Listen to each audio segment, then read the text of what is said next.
Okay, so I can't really sleep tonight. I've been watching a number of videos on notorious McKamey Manor just outside San Diego. I've been familiar with this. I have been familiar with this for a while now, mostly from the internet, also from a few media reports. So, if you don't know, McKamey Manor is described as an extreme horror attraction, um, run by a guy called Russ McKamey just outside San Diego. Um, I don't know exactly what year this opened, but it began, I think, to get prominent around 2012. Now, what I want to talk about is issues of free will and some of the moral questions around this thing because it's certainly very interesting what's going on there. The videos are certainly extreme, they certainly give that impression.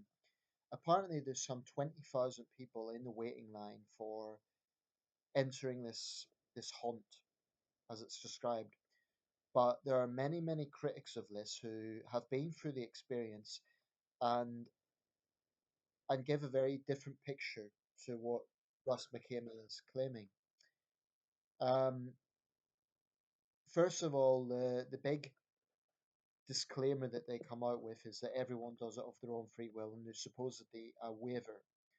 I think what's interesting, what would be different about my video is that I'm not someone who's been through this attraction.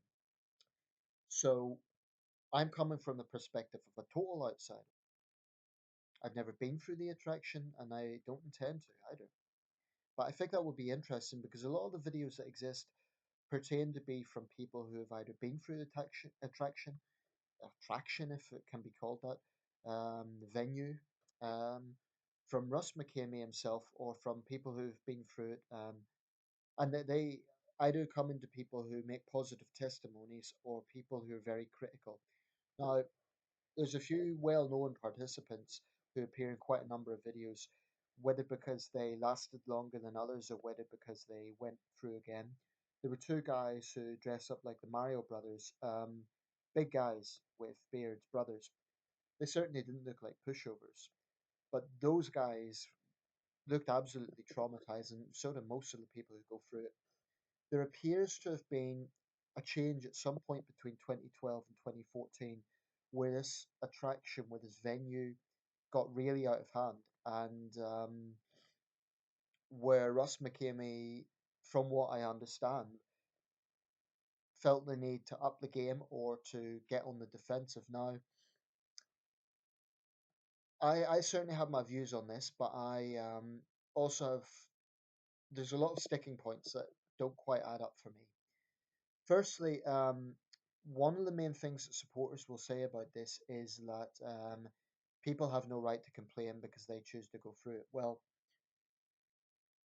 that's a little bit of a moral grey area because free will can be defined to a certain extent. If you sign a waiver, you're ostensibly signing for what you think that you know is going to happen.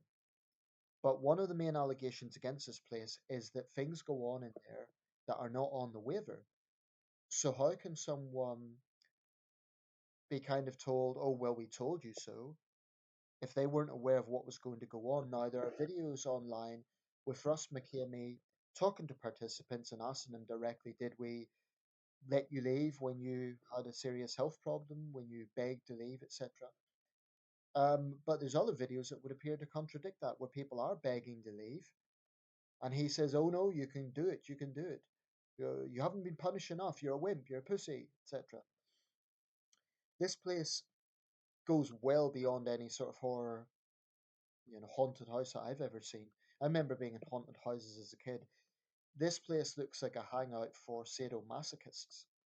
So basically, if you're a sensitive person, I warn you before watching the videos. But what appears to happen is there is a great deal of physical abuse going on. So people are forced to eat rotten food, they're spat at, they're yelled at in their face. You get all the things popping out of corners like you would get in a conventional haunted house, but this is far more extreme, it's far more physical, and it's very long. As I understand it, the full tour is 8 hours. A big thing for me is knowing all the videos that are out there criticizing this. I do find it hard to understand why people would voluntarily put themselves through it. But why do people voluntarily go on the Jeremy Kyle show? Why do people voluntarily go on Jerry Springer or in Gordon Ramsay's kitchen? Those, I know it's not the same thing, but again, you have situations where you're going to be abused. So one of the main arguments in support of it is that people should stop whinging because they know what they're getting themselves in for. This is the problem, though. I don't think that anyone really does know the full extent of what goes on except those who have been through it.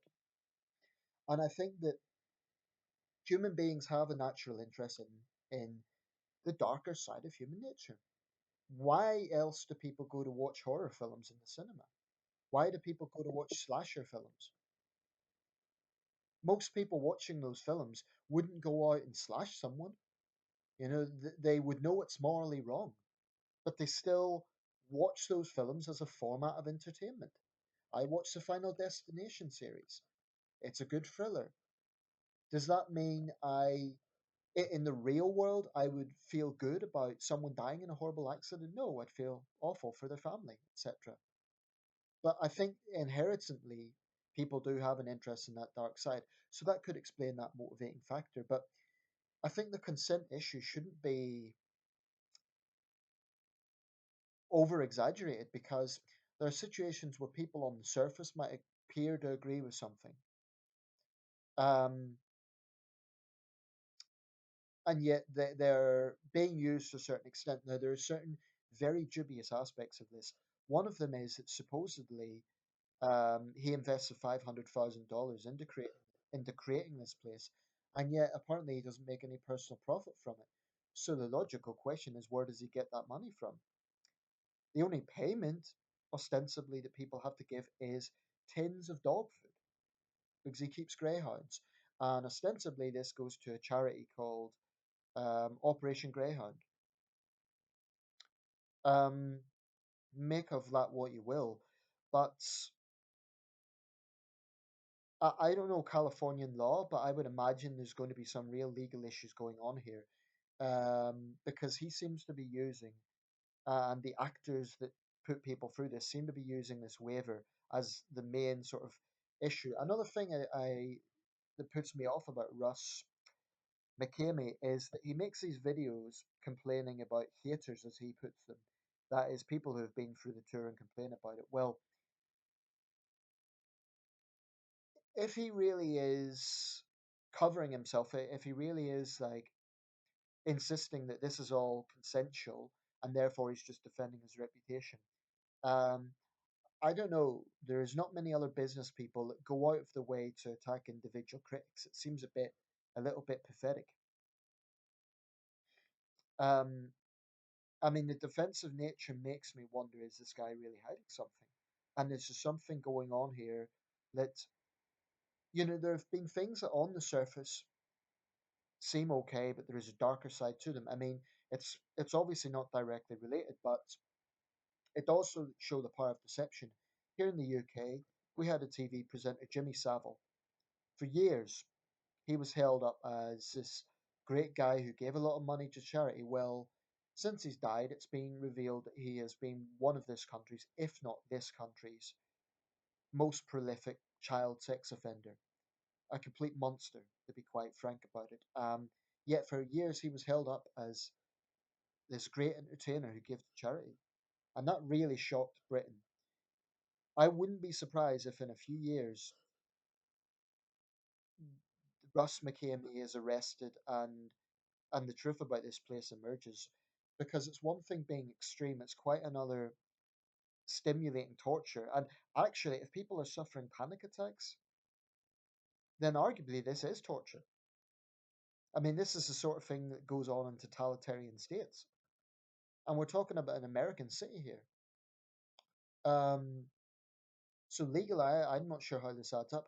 As for the testimony videos, it's impossible to know whether those people are making the videos under duress or not. I.e., when he talks to them and says, "Oh, did we force you to do anything? Did we release you at the time?" And the thing is, when they come out, Russ McKamey and his team are always kind of like, "Oh, you're okay, well done, you made it," and so on, and they're always very civil. But something doesn't add up. Now, one of the main sticking points for me, and there's a lot of people who've been through this and can testify, obviously a lot better than I can. But one of the main sticking points is supposedly there's these people in Las Vegas, which is obviously a few hundred kilometers from San Diego, watching this. Now that really stinks to me of a snuff video where you have people being humiliated and degraded, and other people are paying to watch this. There must be legal areas with this, even crossing state lines. So I'll round this up, but yeah, I mean, it's very interesting, but there's definitely something going on here that goes well beyond simply being a bit extreme. I think this guy, Russ McKamey, is a very, very shady character. And, I haven't been through it. I could be wrong.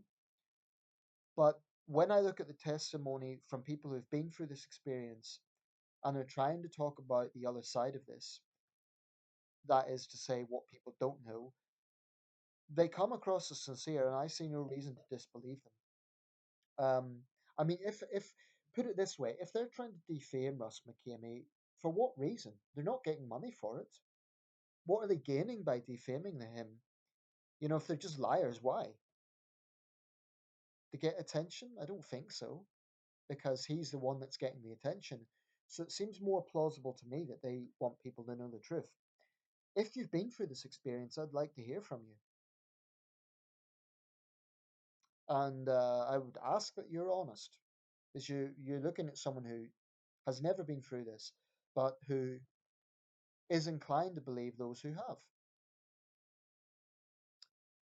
All I would say is the whole point about free will shouldn't be, people are impressionable. And frankly, being naive doesn't seem like reason enough to justify psychologically scarring someone the way this could potentially be doing. So let me know your thoughts about McKamey Manor. If you live in the San Diego area, what is the reputation around there? Do people think it's like, is there an intrigue with this international attention? Is McKamey himself very controversial? And another point about Russ McKamey, the little footage that he shows of his domestic life seems very normal. He has a normal house. It's not overly impressive. It's an average sized bungalow, just a normal suburban house. Supposedly, all of this goes on in his back in the complex behind his house, but apparently, some of the videos look like it's quite a remote area. It's very hard to know. But clearly, something has happened between 2012 and 2014, and there's a side to this that is either being suppressed or there is something going on. So let me know if you've been through it, and let me know your thoughts on this. Um, Incidentally, the people who have been through it don't strike me as being particularly stupid. That indicates to me that rather than being just idiots who like to be punished and degraded, they genuinely were misled. Let me know your thoughts. Cheers.